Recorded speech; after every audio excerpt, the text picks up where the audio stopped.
welcome to this panel discussion, the first panel in the Nordic tent today. My name is Charlotte Flynn Petersen.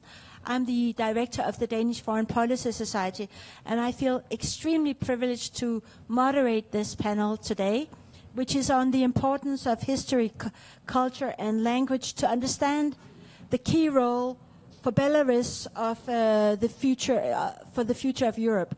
So this is a very important discussion. I think a much underestimated discussion that we have in Europe, and therefore I feel very privileged. We have a fantastic panel. From my left side, we have Niels Musiks, who is Special Rapporteur from the UN on Belarus, and a lot of other things. We have a director of Belsat, the Belarusian independent media channel, and we have Pavel Tereskovic, who is on the Commission for Education of the Coordination Council of Belarus, and also, I guess, a former professor at the Belarusian University. And then we have Lisa Dubcha-Huchka, I think it's correctly said, who is director of Beladania and also has been the co-founder of the Belarus Research Network for the European Neighborhood.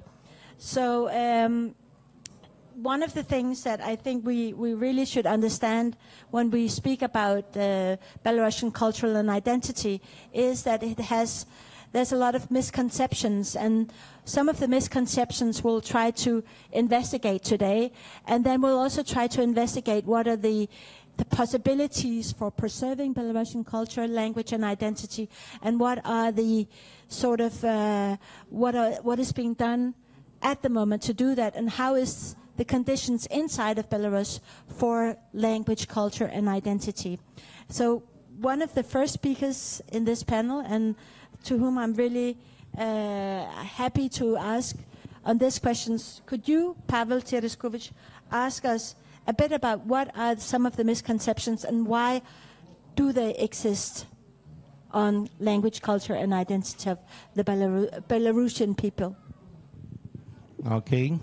Hello, everybody. It's a great honor for me to make a speech in your festival. And I would like to start with some peculiarity of Belarusian culture and Belarusian identity, and then come back to your question about superstitions and Soviet heritage. Belarus is a typical part of a cultural borderland, East European borderland. What does it mean? It means that in the borderland there is no single dominant culture. This is a permanent process of the changing of dominant culture. And each person who lives in borderland should decide how to adopt to dominant culture. This is a rule of the life on the borderland, and this is the rules how to survive. And once again, Belarus is a typical part. So we have, for example, 2 Christmases officially, Catholic and Orthodox. We have 2 Easters, also Catholic and Orthodox. We have 2 Kupalas Day, analogy of the Ligo. It's different 2 weeks in between them. We have 2 official languages, and we have 2 Independence days, which are quite opposite to one another.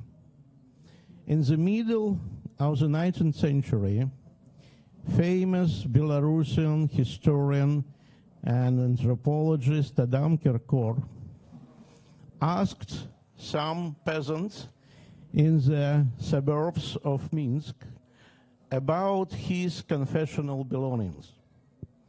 And the peasant said that formerly he was of the Polish church, and now probably of the Russian one.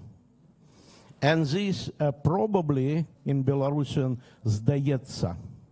This probably describe a lot about the Belarusian culture and about the living on the borderland.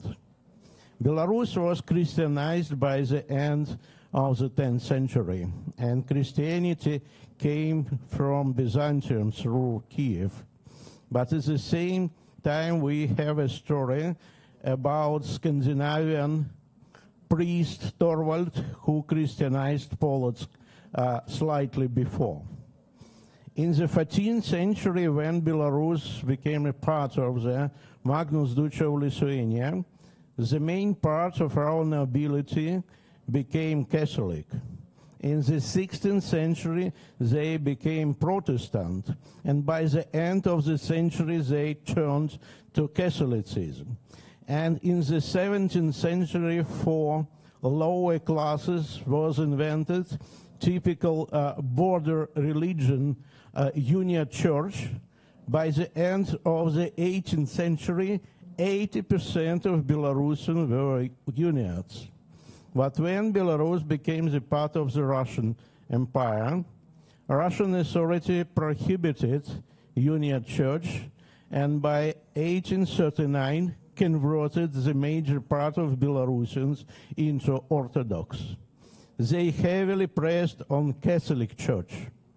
And in the Soviet period, Soviet authority pressed both Catholics and Orthodox, almost eliminate these churches completely in Belarus.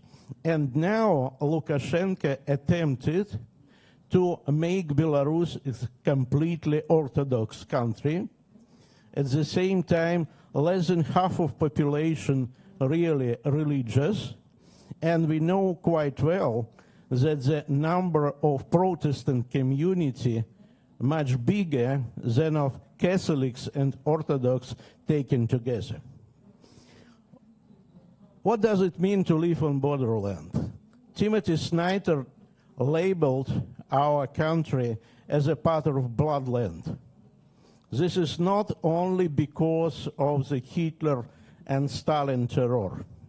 Belarus suffered from the Soviet-Polish War, from the World War I war, from the Napoleon invasion, from the so-called Nordic War, from the war in the middle of the 17th century when approximately half of population were killed.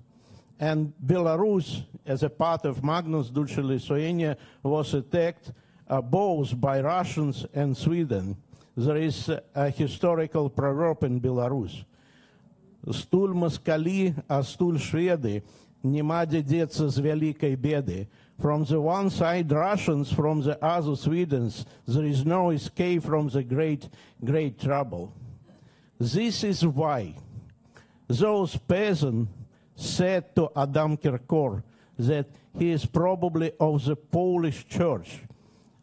It doesn't mean he was not confident in his beliefs.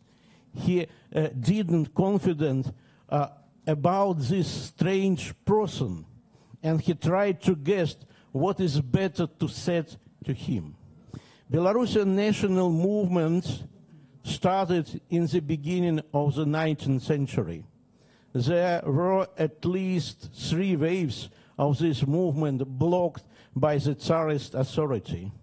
In the 1840, Russian Emperor Nicholas I prohibited even the name of Belarus, and the new name was invented,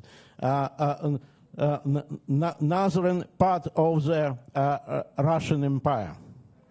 And it was considered there is no any Belarusians at all. This people is just part of Russian people, polluted by the Polish influence. And the purpose of this Tsarist politics was to eliminate all difference from Russians, to make this territory once again the territory of the Great Russia. Belarusian national movement started exactly in the beginning of the 20th century, it was weak, because Belarus was one of the most backward parts of the Russian Empire from the point of view of economy, and 96% of Belarusians were peasant, 87% were illiterate.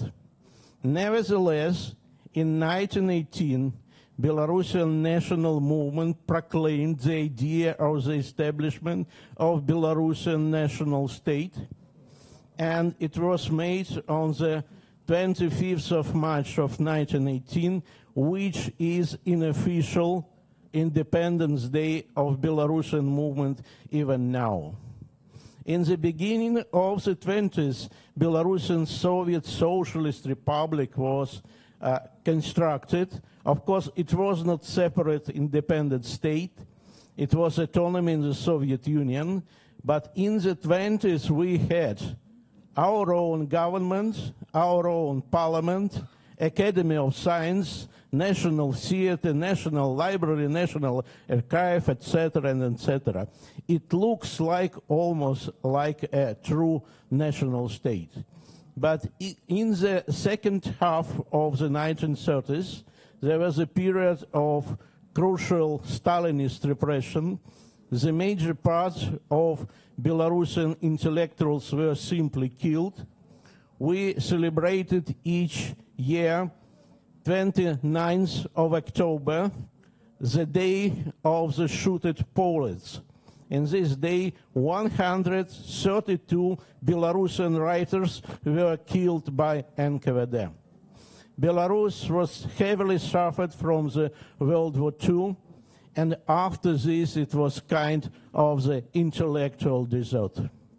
And even in the end of the 1950s, Belarus was still backward region of the Soviet Union, predominantly agrarian, and the most part of Belarusians were peasants in the collective farms, which looks like new edition of serfdom. And then was kind of economical miracle, because first time in our history, Belarusian came to power, Mazurov and Masherov. They got a tremendous investment from the Moscow, and in the 3 decades, Belarus became one of the most advanced republics of the Soviet Union. A huge wave of former peasants moved to the city from the exactly collective farm serfdom to new life with a 8 hours working day, with a guaranteed salary, with life in new blocks of apartments with refrigerators, TV sets, etc., etc. And they considered that this is a miracle. But they should pay for this miracle. And the payment was Belarusian language. Because in the cities was predominantly Russian-speaking, and in the cities is what considered that Belarusian language is a collective farm language. And if you want to be a modern progressive person, you should speak only Russian. And in the middle of the 1980s, there is no any one Belarusian school in the cities. This is a Soviet heritage. But this is not only Soviet heritage, because in the same time, in the late Soviet Unions, Vasil Bykov started to tell truth about the war for us. Svetlana Alexievich, our Nobel Prize laureate, started to tell truth about our life in Soviet Union. Vladimir Korotkevich, our famous writer, started to tell the truth about our true history. And Zenon Pozniak, archaeologist, started to tell truth about the scale of the Stalinist repressions in Belarus. In this late Soviet Union, we started to protect it to protect our cultural heritage. We started to restore our medieval castles and churches. We investigated, detailed our folklore, and opened that is one of the most preserved folklore in Europe. And in this period, in late Soviet Union, the new wave of the national movement appeared. It was like miracle also. And without this movement, it was impossible to proclaim independence of Belarus in 1991. Today, we have much harder time than in Soviet Union. Today, several hundreds of thousands of Belarusians should immigrate. Today, we have more than 1,500 political prisoners. Today, all publishing houses independent in Belarus are closed. More than 300 of organizations of civil societies closed. And I give you only one example. What does it mean today even to speak in Belarusian language? Dmitry Dashkevich, activist of the national movement, was arrested 3 years ago. He was arrested by Gubazik. Gubazik is kind of mix between NKVD and Gestapo. He was cruelly beaten in this police, and policemen cried to him, "Why do you speak Belarusian language? You should speak normal Russian language." And he was beaten in front of the eyes of his wife, which was also arrested, wife pregnant with her 5th child. This is the reality of present-day Belarus. But please believe me, we will survive. We used to protect our language, our culture, and our identity through the ages. So we will survive, we will win, and живе Belarus. Живе. Thank you, Pavel, for giving us this background for the further discussion. I think it was a very powerful background and a very powerful overview of the development of Belarusian culture and history and the different elements of it. So I'd like to turn to you, Alina, to hear a bit about the role of the media at the moment, both internally in Belarus, as well as how independent media is actually struggling or fighting for preserving the Belarusian culture and identity. Thank you, Charlotta. Thank you, Pavel, for this very short but powerful history of Belarus, which is excellent background for what I want to say. Today I want to tell you how it is to be journalist of Belsat nowadays in Belarus. I'm Alina Koushik, and I'm editor-in-chief of Belsat TV. Can you imagine? This is the only Belarusian language satellite TV channel.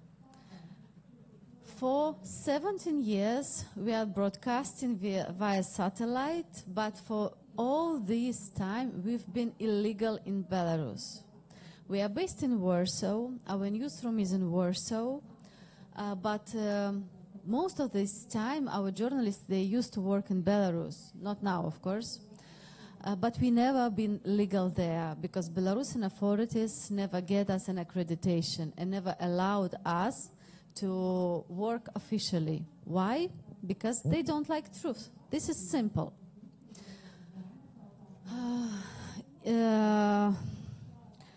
Being a journalist nowadays in Belarus, it's not just a profession. It's a form of resistance. And I want to tell you a couple of points I prepared for today's discussion. How is to be, and how do we feel like being journalists nowadays?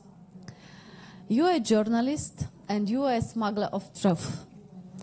Because we not just report facts, we are smuggling this truth to the country. The truth is criminalized. Every story takes its risk if you are a journalist, because you can be either you detained, other people who are in the country, they also can be detained. You don't just cover a story, you are a story in your own. 11 of Belarusian Belsat journalists are political prisoners at the moment. They've been sentenced up to 8 years behind the bars just for being journalists. From 2 years to 8 years. And we remember days of these my colleagues every day. Katya Andreeva, Irina Slavnikova, Vladimir Matskevich, and other colleagues, Larisa Shirakova, who are sentenced and are keeping in very bad conditions and Lukashenko's prisons. This is our pain, and we call on all the authorities to release political prisoners. And each person who is going out of the Belarusian jail, it's a small victory for us, but we believe that all political prisoners should be released because they done nothing but their job. Yes, if you are a Belsat journalist, you lost everything, but you keep going. We lost our colleagues, our families, our gravestones. We could not present on the funerals of our closest relatives in Belarus. Even our apartments, houses or dachas were confiscated by regime. But you still keep going, doing journalists. We, journalists, are officially extremists. Belsat is called by regime as an extremist formation, so I'm a head of extremist formation. What does it mean? It's not a metaphor. That means that Belarusian regime describes our entire content, team, our audience as extremists. That means that it's banned in Belarus.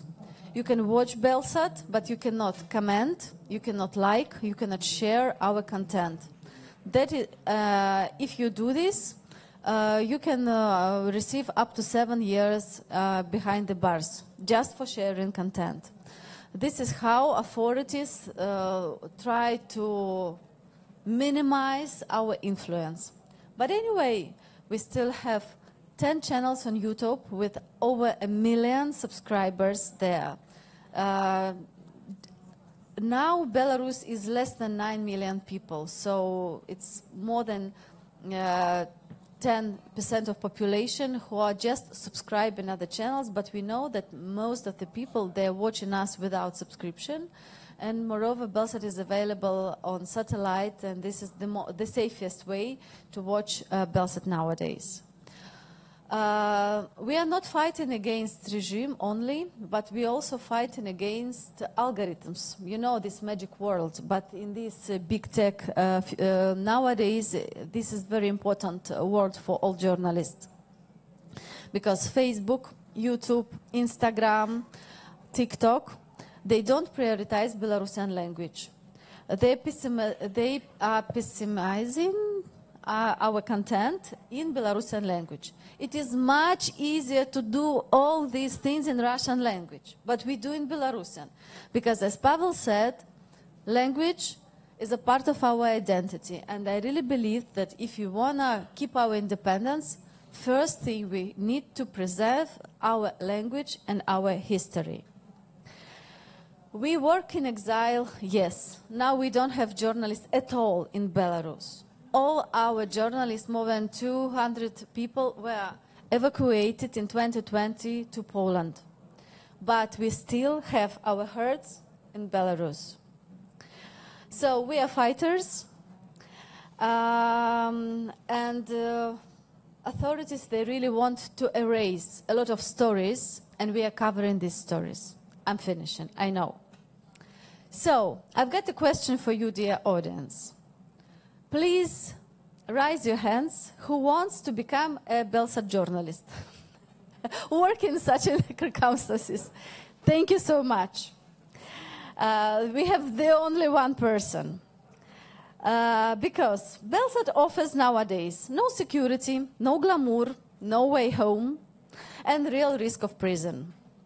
Who is doing this? Some really brave persons, some stubborn and some believers. People who are being journalists by their blood and their background, and not only journalists, but Belarusian journalists. So I'm admiring everyday work of each person who is creating Belsat nowadays, and I believe that independent journalism for Belarus nowadays, it's like a bridge between those two realities. Sad reality of authoritarian regime in Belarus and normality and also some democratic values. That's why we are showing two types of things and content. We are covering what is going in the country, but also we are telling the truth about the world. Thank you so much. Thank you so much, Alina. I was actually just going to ask you an additional question, which is actually what kind of content are you contemplating? What is it like, apart from the journalistic content, is there other types of content that you see is necessary when you have this audience in Belarus and outside of Belarus? Belsat is a normal television, like you all guys have in your TVs or YouTubes. We use all the possible platforms to get to our audience. What type of content we produce? All type of content we produce. Of course, one of the most important news, talks, discussions about politics, about social life, about economy in our country, yes. But the other and one of the most important part of our mission, our identity, is content about Belarusian history, about Belarusian language, about our identity. And this is what we try to develop. But nowadays, what we started like a couple of months ago, to create more so-called neutral content.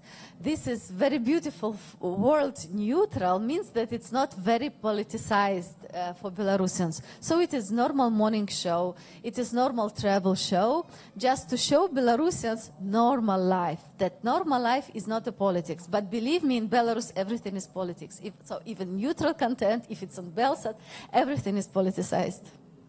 Thank you. So now I turn to Lisa Dubinka-Husha, who is the co-founder and advisor to the Belarus Research Network, and also work with the Tikhanovsky team on cultural, as an advisor on cultural diplomacy. So could you tell us a bit about the network of the Belarus Research Network, which is actually funded by the Nordic Council of Ministers? Why is this important? Why is it important to do research at the moment? And what is sort of the target audience of this? Let me see if it works. Yes. Hello, everyone. Thank you for the introduction, and thanks for having me here today.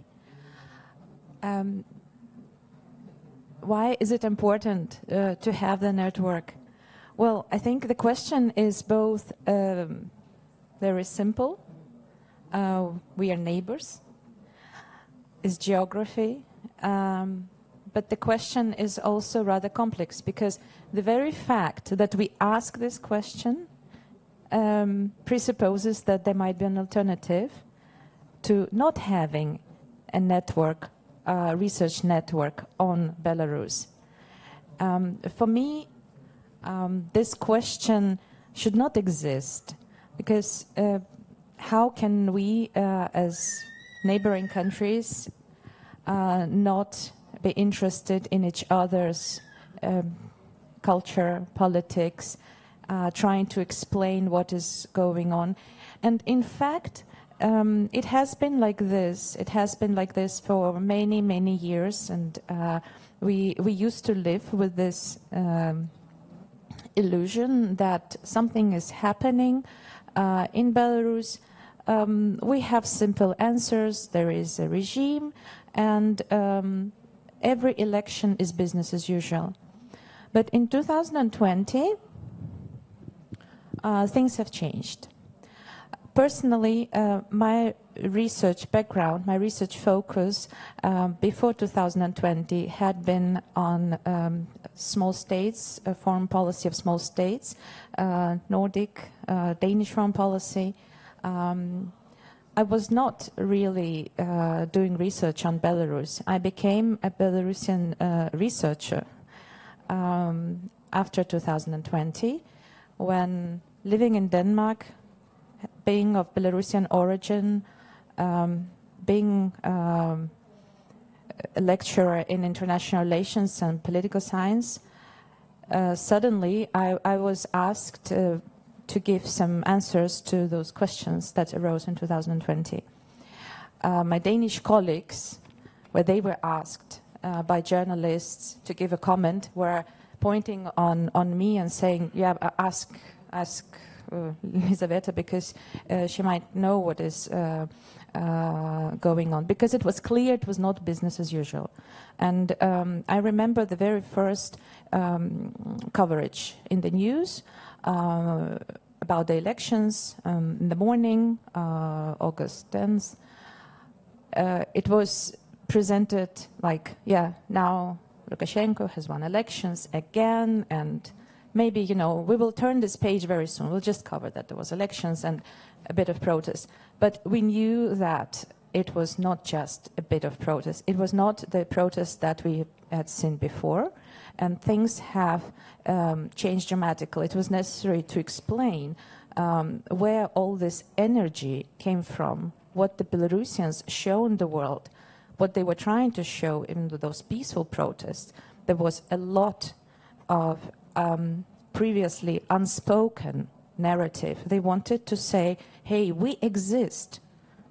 We exist, we are who we are. And that was a discovery for the world. So therefore, there were questions, there was a demand, and we created the network based on this demand, based on the questions asked by the general public, by the research community. And it appeared that we don't have that much of research done on Belarus specifically.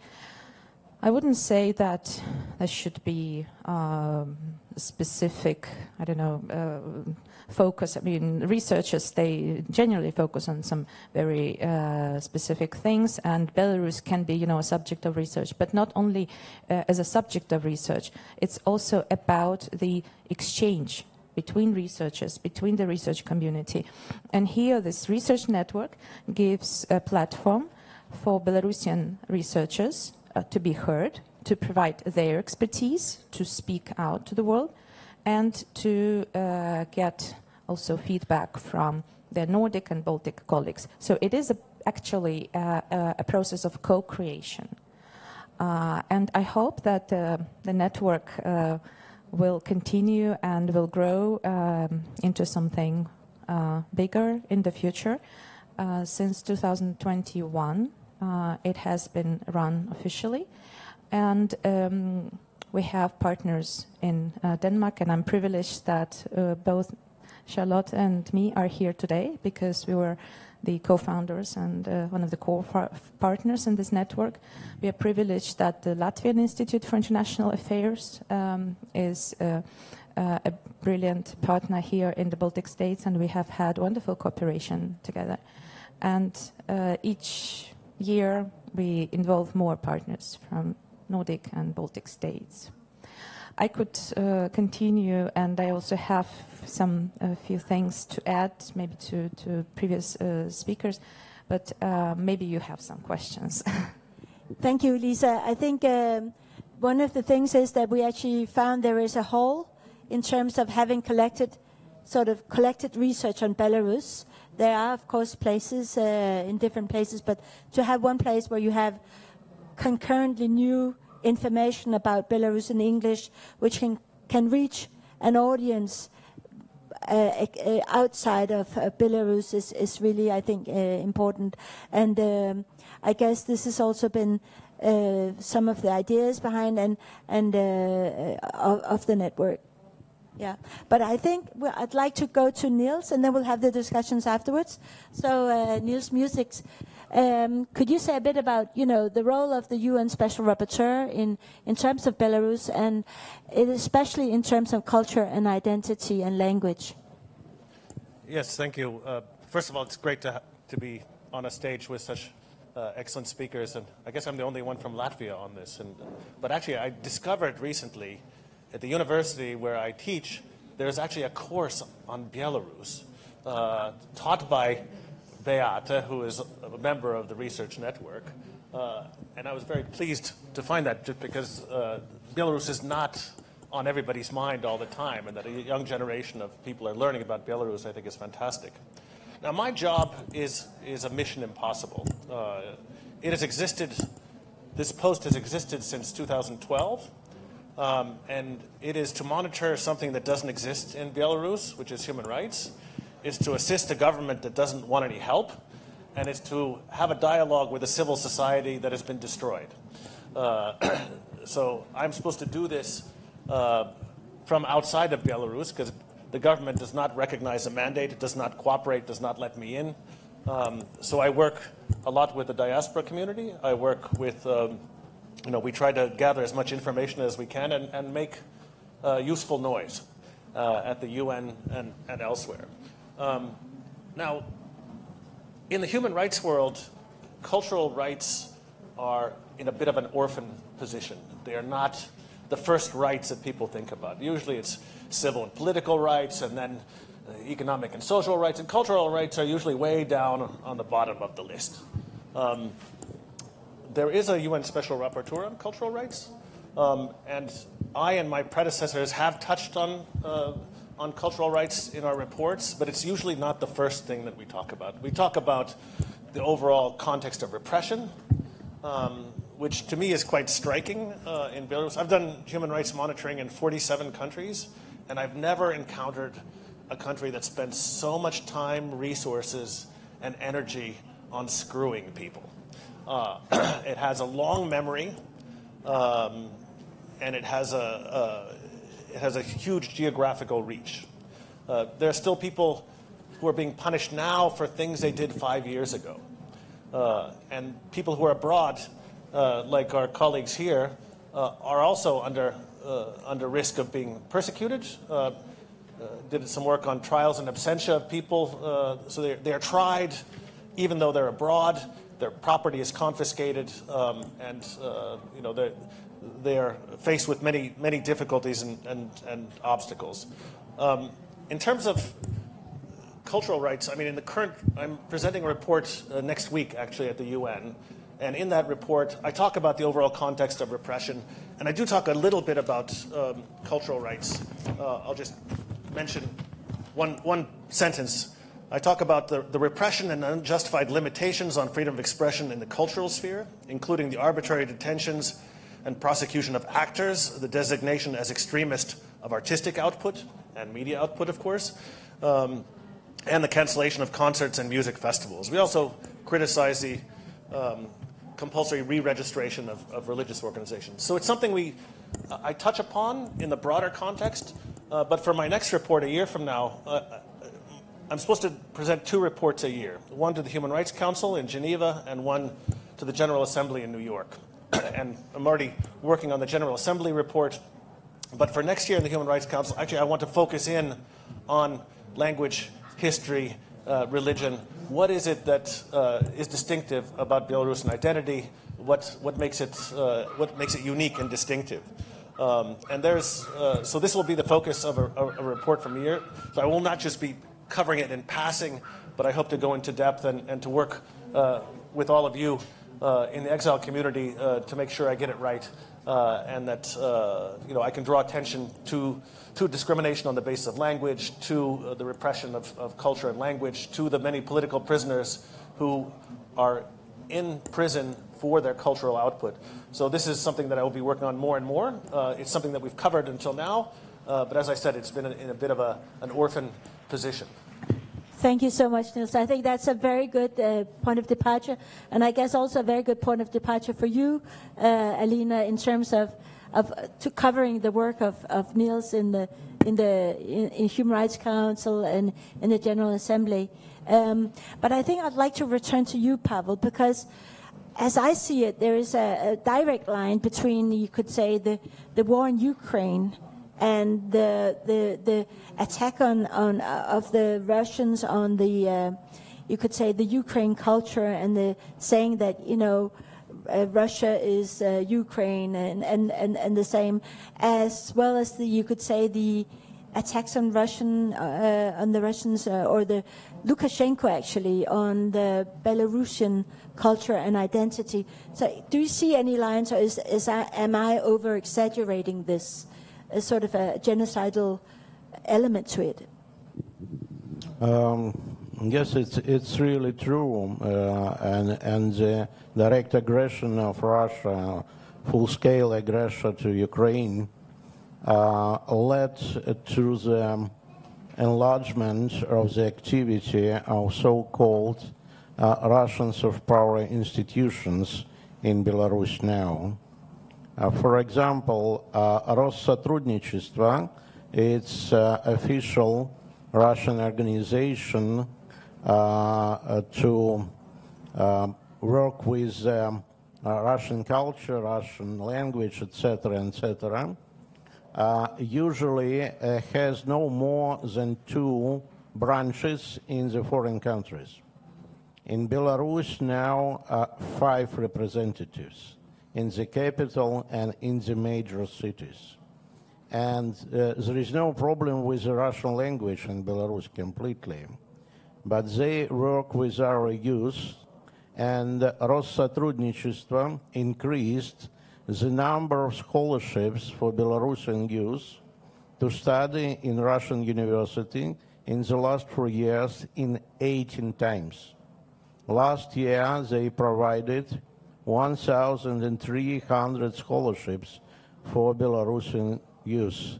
And frankly speaking, it's much more than, if I could say, collective West could provide to Belarusian youth. There is also the activity of the foundation under the name Ruski Mir, and also the activity of foundation named by Gorchakov for public diplomacy, which provided scholarships for young Belarusian scholars. And it's very significant that this foundation has 2 foreign branches, one in Minsk, another in Tbilisi. So we see this activity. It's very, very dangerous because, for example, the branches of Россотрудничества played enormous role in the occupation of Crimea, Donetsk and Lugansk Oblast in 2014. And I would like to remember that one of the ideologists of the so-called denazification of Ukraine, Timofey Sergeytsev, who published the article in 2022, What Russia Should Do with Ukraine, proclaimed that the branches of the Россотрудничества should be the part of the occupational power in Ukraine. And we see this activity of Россотрудничества in Belarus, which looks like they're preparing for occupation of our country. Thank you, Paul. And Alina, would you like to comment this? I think, the eradication of Belarusian culture and language and identity, the targeted strategy for that, is that simply Lukashenko's doing, or is there more to it? This is a part of broader policy in Belarus, but also in occupied territories of Ukraine.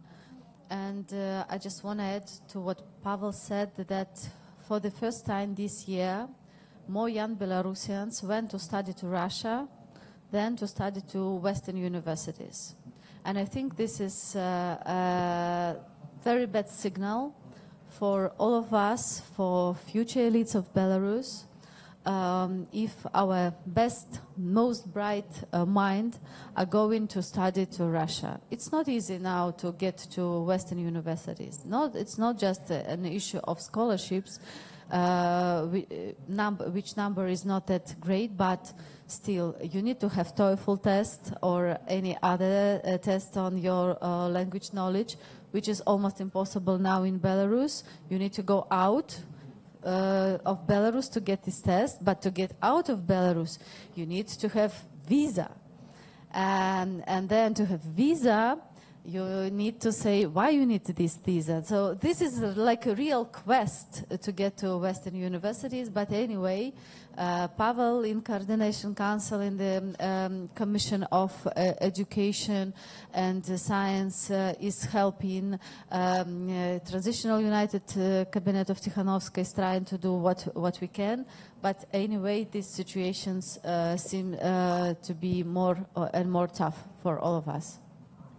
And Lisa, do you know, when you've seen from your point of view, how do you see the, what the government in exile is doing to support, you could say, the Russification of Belarus at the moment? Resist the Russification of. Okay. There is a whole lot of things to be done, and the resources are really limited. I must say that people who have been living and working in exile, a lot of them get also burned out because of uncertainty, because they live far away and they don't know if they have means to live off in the next few months. So they're working. A lot of them are working as volunteers. Some of them are combining this with some menial jobs, like we have, for example, cultural workers, people of culture from the Philharmonic who work in a restaurant and cook food abroad. And this is the reality. There is nothing bad in the fact of being employed at the restaurant, but we can clearly see that those resources that we have could be used better, wiser, because there is a huge potential. There is a huge intellectual capital to draw on here. And I know that the United Transitional Cabinet, Svetlana Tikhanovska's office, are trying to mobilize those resources and trying to talk to Western partners. And you see Svetlana Tikhanovska's schedule when she travels is, I don't know if she barely has time for herself. She works tirelessly to promote, to establish contacts and relations with foreign partners and promote the programs for researchers, students, for all other spheres of society, representatives of other spheres of society in Belarus. Thank you. There is possibilities for questions if anybody wants. Then a microphone will go around. So you're very welcome to raise your hand and ask questions. But there's a question here. So now a microphone will come your way. Yeah, of the future journalist. Yes, I have background. That's why I'm not afraid to work in Belgrade, because 2020 we are helping for Belarusian refugees come to Latvia, and that's why I think I am on the list on the Lukashenko regime for detonation if I somehow will be in Belarusian territory. That's why I'm not afraid about this. But I have a question for you. Two questions. First questions: how you see did right now are not making two societies? Society, Belarusian society, who is outside from Belarus, who are mostly starting to speak in Belarusian language, and then Belarusians who are staying still in Belarus. But maybe there are some starting to building to another societies? This is one question, and another question. I forget a little bit. I will. Okay, maybe I'll ask Pavel to answer this question. You know, the thing that you now are creating two sort of societies: a Belarusian outside of Belarus, and then one internally which mainly speaks Russian, and that influenced by that. And generally, I agree that there is two societies now. One absolutely free. I feel myself absolutely free in exile, but nevertheless it's exile. And in exile, more and more Belarusians tried to attempt to speak Belarusian language to make themselves different. And I'm confident that today Belarusian language for all Belarusians in exile in any country. Belarusian language is a language of freedom, is a language of democracy, and the language of resistance. And nowadays, we speak with a regime in completely two different languages. But I know quite well that more Belarusian inside country also tried to speak Belarusian to preserve their identity, preserve culture. And we have now a real boom of historical channels in YouTube and Telegram, etc., led by professional and not professional historians. They are extraordinarily popular, both inside and outside of Belarus. Thank you. And then Niels? Yeah, just a brief comment, because exile is not a fun place to be. I grew up in the Latvian exile community in Los Angeles, and I moved to Latvia 32 years ago.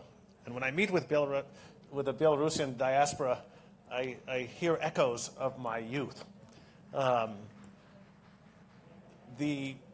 what I tell Belarusians, I say, listen, you don't know how long this is going to last, so you have to be ready. You have to be ready when change comes. You have to be ready to jump in and help with your networks in the West, to help with your knowledge about how democracy and a market economy work, with your resources, because although you might not be rich compared to people in Belarus, once the economy is faced with market conditions, you will be considered to be rich. And you have to maintain the language and culture. This is what the Latvian exile community grew up with, this sense of mission. And then I say, and how can you have an impact? I said, I know, we had a huge impact during the independence struggle. Radio Free Europe broadcast in information about where and when demonstrations would happen. We brought technology. It was the incipient diplomatic corps. And then I say, in the first post-independence parliament in Latvia that was elected in 1993, out of 100 members of parliament, 16 were exiled Latvians. So you can have a huge impact. And yes, when you go back to Belarus, people say, oh, you talk a little bit different. You act a little bit different. I remember when we came to Latvia first, people said, wow, that's very interesting. I haven't heard that phrase used in 40 years because our language had frozen, whereas it continued to evolve in Latvia. But that rift, that divide has been overcome now. So there will be differences, but they are easily overcome if there's goodwill on both sides. And you can play a huge role if you're ready, if you're well connected, and if you keep abreast of what's going on within Belarus. It's tough, and I sure hope that you don't have to wait 50 years like we did. Thank you. And Elena? Thank you, Niels, for sharing your personal experience. What I want to answer you, that this is one of the main narratives of propaganda, that we Belarusians are divided, that there are one Belarusians in Belarus, and here we are other Belarusians. This is bullshit, sorry for using this word, not very diplomatic, but I believe that we are one nation. Yes, divided by the border, but we share the same values, we have the same history, and Belarusian, by historical background, we believe belong more to Europe than to Russian Empire. If you will count all the years and centuries we spent in European, let's say European or pro-European Commonwealth or Great Duchy of Lithuania, it is more than the time we spent together with Russian Empire. That is why, yes, we Belarusians, first of all, we belong to Europe, and what we are doing here in exile influences what situation in the country. 85% of our audience of Belsat are in Belarus. That's why, being here in exile, we are working also on changes to in the country. Thank you. So I think I'll have a final question. I know that Stefan has one and I have one, and we only have 5 minutes. But still, I think this is a very important question because, from my side, and that is, what will a strong identity, Belarusian identity, mean for Europe? What is it actually? What does that mean for the geopolitical configuration of Europe? When you have a strong Belarusian identity, a Belarusian country which has a strong sense of national purpose, what will that mean for Europe? And what should Europe do? Pavel. Belarusian identity, first of all, this is what makes us different with our friends and with our enemies. And once I totally agree with Alina, our past in Europe, we are Europeans, and I'm sure that we'll be Europeans in the future. Thank you. And Stefan can just manage one question.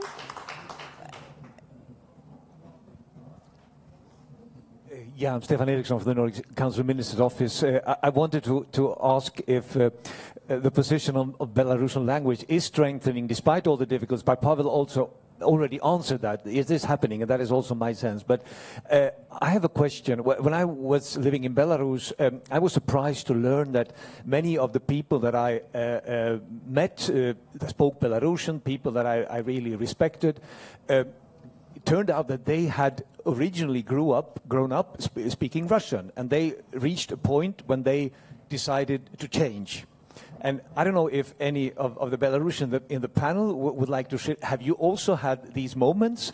Have you been Belarusian speakers from birth, so to say, or have you decided to change mainly to Belarusian at some point? It would be interesting.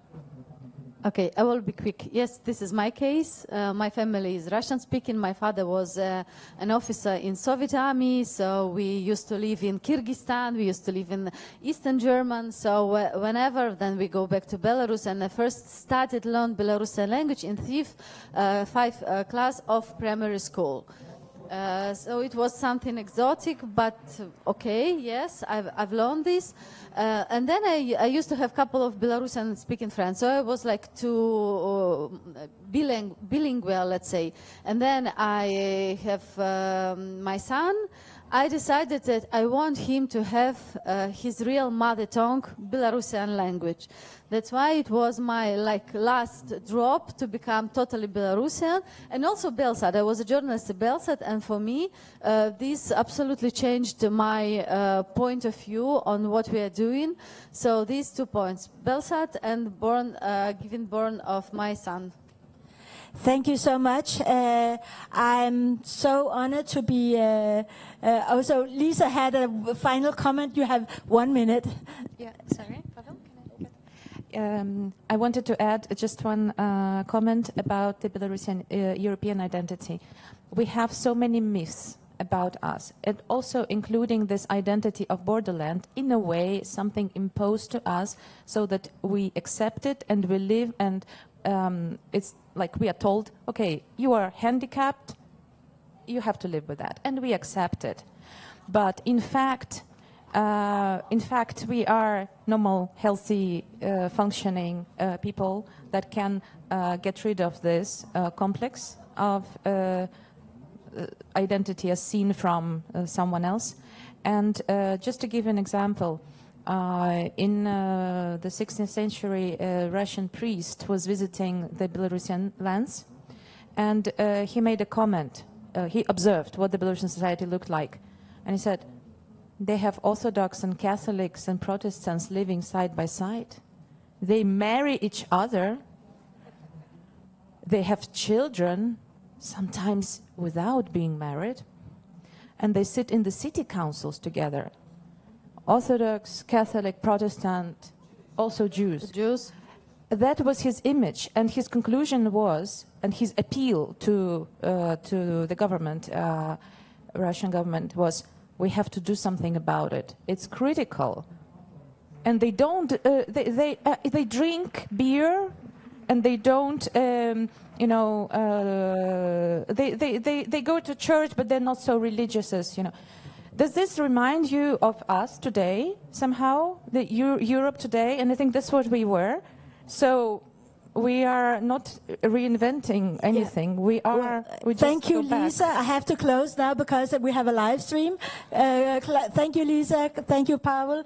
Thank you, Alina. And thank you, Niels. And thank you to the Nordic Council of Ministers for hosting this important discussion. Thank you to all friends of Free Belarus. Thank you for supporting us, and thank you for being with us in this difficult time. We believe we will win. Yeah. Живи Belarus! Живи Belarus!